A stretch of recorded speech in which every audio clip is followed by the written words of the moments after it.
सतयुग का समय था।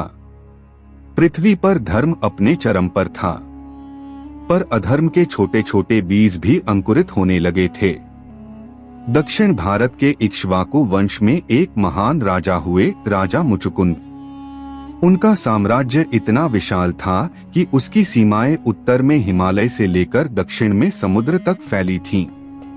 राजा मुचुकुंद केवल युद्ध में ही नहीं बल्कि धर्म और न्याय में भी उतने ही महान थे। उनके महल में रानी सुदेवी, पुत्र सुयोधन और पुत्री प्रियंवदा सब उनका गर्व और जीवन का आधार थे। लेकिन एक क्षत्रिय का सबसे बड़ा धर्म था धर्म की रक्षा, और यही कर्तव्य आगे चलकर उन्हें इतिहास के पन्नों में अमर बना गया। एक रात चंद्रमा की शीतल किरणें महल के प्रांगण में बिखरी थीं। राजा मुचुकुंद गहरी सोच में डूबे आकाश निहार रहे थे। तभी आकाश में एक दिव्य प्रकाश की रेखा उतरी। तेजस्वी इंद्र, अग्नि और वायु उनके सामने प्रकट हुए। 10 वर्षीय पुत्र सुयोधन चौंक उठा। पिताश्री, यह कौन है?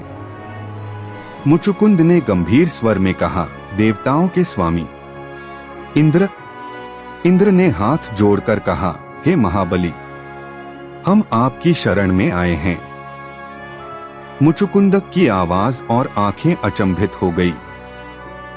स्वर्ग के स्वामी होकर आपने धर्म की रक्षा नहीं की और अब पृथ्वी के एक राजा से सहायता मांगने आए हो?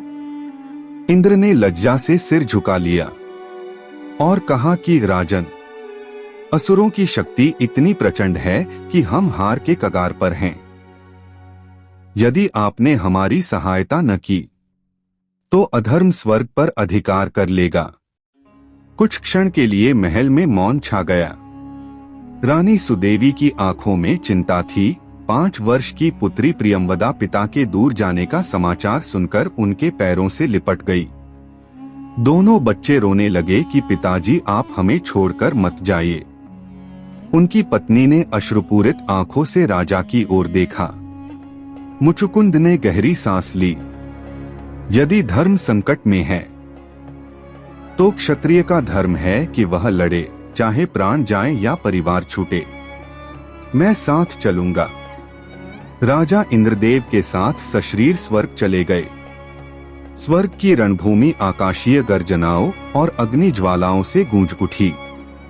असुरों की अपार सेना के सामने देवता विवश थे, लेकिन मुचुकुंद का पराक्रम अपराजेय था। सिंह की तरह दहाड़ते हुए वे बोले, अधर्म का नाश होगा, धर्म की जय हो। उनकी गदा के हर प्रहार से असुरों की टुकड़ियां बिखर गईं। इंद्र ने चिल्लाकर कहा, देवताओं, जब तक मुचुकुंद युद्ध भूमि में हैं, हमें कोई पराजित नहीं कर सकता। मुचुकुंद का पराक्रम इतना प्रचंड था कि असुरों के सेनापति ने रणभूमि छोड़ दी। अंततः राजा मुचुकुंद के सहयोग से देवताओं की विजय हुई। आकाश से पुष्पवर्षा होने लगी। दुंदुभियां बज उठीं। इंद्र ने हाथ जोड़कर कहा, हे राजन, आपकी वीरता के कारण ही आज हम स्वर्ग को बचा पाए। आप देवताओं के लिए भगवान के समान हैं। मुचुकुंद ने थके हुए स्वर में हाथ जोड़कर कहा, इंद्र, मैंने कितने युग युद्ध में गवा दिए। मेरा राज्य, मेरा परिवार सब चला गया। अब मेरी देह थक चुकी है। मुझे केवल एक वर चाहिए।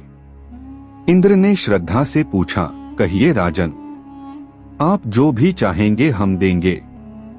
मुचुकुंद ने कहा कि मुझे ऐसी गहन निद्रा चाहिए जिसमें कोई मुझे न जगा सके, और यदि कोई जगाए तो वह मेरी दृष्टि मात्र से भस्म हो जाए। इंद्र ने करबद्ध होकर कहा, तथास्तु। मुचुकुंद एक विशाल पर्वत की गुफा में गए। गुफा में जाने से पहले आखिरी बार उन्होंने आकाश की ओर देखा। अब मैं सो जाऊंगा। कब तक कौन जानता है। गुफा में सन्नाटा छा गया। केवल उनकी धीमी श्वासें रह गईं। युग बीते। सतयुग, त्रेतायुग, फिर आया द्वापर युग। मथुरा नगरी। रणभूमि में धूल का तूफान उठा हुआ था। श्री कृष्ण और काल्यवन के बीच भयंकर युद्ध चल रहा था। तभी अचानक श्री कृष्ण धीमी चाल में युद्ध भूमि से भागने लगे। उनके पीछे पीछे काल्यवन दौड़ रहा था। काल्यवन ने ठहाका मारा, अरे कृष्ण, तू रणछोड़ है, युद्ध छोड़कर भाग रहा है, क्या यही तेरी वीरता है? श्री कृष्ण ने बिना पीछे देखे हल्की मुस्कान के साथ कहा, रण छोड़ने वाला ही असली रण जीतता है। आओ काल्यवन, तुम्हें तुम्हारे भाग्य से मिलवाता हूँ। भागते भागते श्री कृष्ण और काल्यवन युद्ध भूमि से बहुत दूर निकल आए। जहाँ बहुत विशाल घना वन था, वहाँ उन्हें एक रहस्यमयी गुफा दिखाई दी। श्री कृष्ण उस गहरी गुफा में घुसे। काल्यवन भी उनके पीछे पीछे गुफा में घुसा। भीतर अंधकार था। काल्यवन ने देखा एक व्यक्ति चट्टान पर लेटा हुआ था।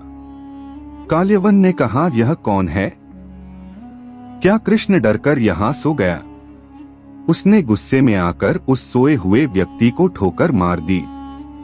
उठो कायर, क्या तुम भी मुझसे डरकर यहाँ छिपे हो? गुफा में अचानक कंपन हुआ और एक भारी आवाज आई, कौन है जिसने मेरी निद्रा भंग की? मुचुकुंद की आंखें अंगारों की तरह जल उठीं। वे काल्यवन से बोले, तुमने मुझे जगाया। उनकी दृष्टि काल्यवन पर पड़ी और बोले, अब भस्म हो। काल्यवन की चीख गुफा में गूंजी और अगले ही पल वह राख का ढेर बन गया। हवा में गंध फैली, मृत्यु की गंध। मुचुकुंद बाहर आए। सूरज की किरणें उनकी आंखों में चुभ रही थीं। दुनिया बदल गई थी, युग बदल चुका था। तभी सामने श्री कृष्ण प्रकट हुए। प्रणाम राजन, मैं कृष्ण हूँ। मुचुकुंद ने श्री कृष्ण को प्रणाम करते हुए पूछा, आप कौन है? मैंने आपको पहचाना नहीं। तब श्री कृष्ण ने अपने दिव्य तेजस्वी चतुर्भुज रूप के दर्शन दिए। मुचुकुंद ने दोनों हाथ जोड़कर कहा कि प्रभु, आपके दर्शन पाकर मैं धन्य हो गया, मेरा जीवन सफल हो गया। मुचुकुंद ने थके स्वर में कहा कि भगवान, मैं किस युग में हूँ? मुझे पृथ्वी इतनी बदली हुई, लोग बदले हुए और वातावरण भी बदला हुआ, ऐसा क्यों लग रहा है? श्री कृष्ण बोले, तुम इस समय द्वापर युग में हो। पृथ्वी का समय बदल चुका है। मुचुकुंद ने गहरी सांस ली। अब मेरे लिए पृथ्वी पर क्या शेष है? श्री कृष्ण ने कहा, अब आत्मा की यात्रा कीजिए, मोक्ष आपका इंतजार कर रहा है। मुचुकुंद ने हाथ जोड़कर कहा, अब मैं रणभूमि नहीं, ध्यान भूमि में प्रवेश करूंगा। श्री कृष्ण ने तथास्तु कहा और अंतर्धान हो गए। राजा मुचुकुंद हिमालय की ओर चले गए और वहां ध्यान करने लगे। इस प्रकार राजा मुचुकुंद ने सतयुग से त्रेतायुग तक जीवन यात्रा की। हिमालय की गुफाओं में उन्होंने तपस्या की, ध्यान, साधना और आत्मचिंतन में लीन हुए। वह धीरे धीरे सांसारिक मोह से मुक्त होते गए और अंततः दिव्य प्रकाश में विलीन हो गए और मोक्ष प्राप्त किया।